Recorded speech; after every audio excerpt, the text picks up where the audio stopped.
Ndërsa protestat kundër ndërtimeve të planifikuara në zonat e mbrojtura natyrore në Shqipëri vazhdojnë, deputetja e pavarur Mariana Koçeku deklaron se Bashkimi Evropian duhet të ndalojë së trajtuari kryeministrin Edi Rama si përfaqësuesin e vetëm të zërit evropian të vendit. Në një intervistë për Euroactiv, Koçeku, e cila u largua muajin e kaluar nga Partia Socialiste, thekson se Shqipëria nuk mund të identifikohet vetëm me kryeministrin. Rama nuk është Shqipëria, shprehet ajo. Sipas Koçekut, vendimi për t'u larguar nga APS erdhi pasi arriti në përfundimin se nuk mund të ishte më pjesë e një force politike që sipas saj po ndjek politika në dëm të mjedisit. Nuk mund t'i përkisja më një grupi që jo vetëm nuk e mbështet mbrojtjen e mjedisit, por harton politika që e dëmtojnë atë. Po, ka mbështetur edhe nisma të kolegëve të opozitës sepse e konsideroj këtë të drejtën time qytetare, deklaron ajo. Prej më shumë se një muaj, qytetarë në Shqipëri kanë protestuar kundër mënyrës se si qeveria po trajton projektet e propozuara për zhvillimin e turizmit luksoz pranë ekosistemit të mbrojtur Vjosnart. Mes projekteve të përmendura janë edhe investimet të lidhura me Jared Kushner, dhëndrin e presidentit amerikan Donald Trump. Kur protestat mbërritën në Tiranë, ato tashmë njihen me emrin Revolucioni i Flamingove, një referencë ndaj flamingove që banojnë në këtë zonë të mbrojtur.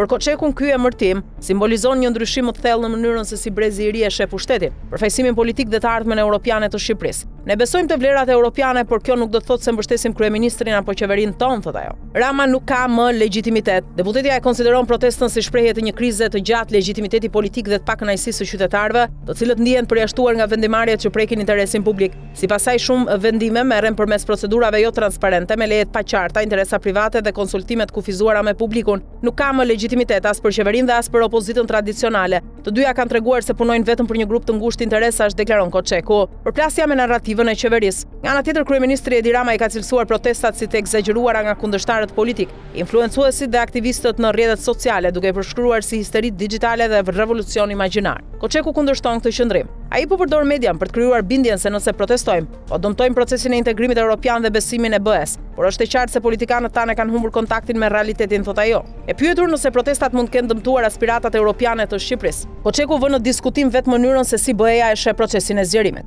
Sipas saj, BE ka fokusuar shpesh procesin e integrimit të reformat institucionale, raportet zyrtare dhe marrëdhëniet me qeveritë, duke rrezikuar të barazojë shtetin me shoqërinë dhe liderin me vetvendin. BE-ja duhet krijojë një lidhje të drejtë për drejtë me qytetarët, sepse integrimi europian nuk duhet të jetë vetëm një proces burokratik, thot ajo. Koçeku shton se janë qytetarët ata që mund të tregojnë nëse reformat ndihen realisht në jetën e përditshme. Deputetja kujton se hyri në kuvend në vitin 2025 në moshën 24 vjeçare. Më parë kishte themeluar lëvizjen neomalsore e fokusuar te zhvillimi i qëndrueshëm dhe komunitetet në veri të Shqipërisë. Ajo ka studiuar marrëdhënie ndërkombëtare dhe shkenca politike në Itali dhe si shumë të rinj shqiptar kishte menduar të ndërtonte karrierën atje. Megjithatë, oferta për t'u bashkuar PS-s ju duk një mundësi për të kontribuar në politikë dhe për të dhënë shembull, veçanërisht duke qenë se vinte nga një rajon që sipas saj ka qenë historikisht i nënpërfaqësuar dhe ku gratë të rinj kanë pasur më pak mundësi. Por sipas Koçekut, me kalimin e kohës u përball me probleme që lidhen me funksionimin e brendshëm të partisë dhe mungesën e transparencës. Ajo thotë se mënyra se si funksionojnë partitë politike pasqyron edhe mënyrën se si ndërtohet dhe drejtohet vetë shteti. Të rinjt janë më europianë se elita politike. Koçeku thotë se largimi i saj nga Partia Socialiste ishte një proces i gradualshëm, i cili u përshpejtua gjatë zhvillimit të protestave. Njerëzit do të vazhdojnë të ngrihen dhe nuk do të harrojnë, deklaron ajo. Duke shtuar se protestat duhet ta detyrojnë qeverinë të reflektojë seriozisht mbi mënyrën se si miraton ligjet dhe interesat që ato u shërbejnë. Sipas saj, brezi i ri shqiptar është më i ndërgjegjshëm politikisht dhe më pranë vlerave europiane se sa elita aktuale politike. Brezi i ri është shumë i kulturuar politikisht dhe shumë më europian se elita politike. Kjo është Shqipëria që unë dua të shoh Brukseli, përfundon Koçeku.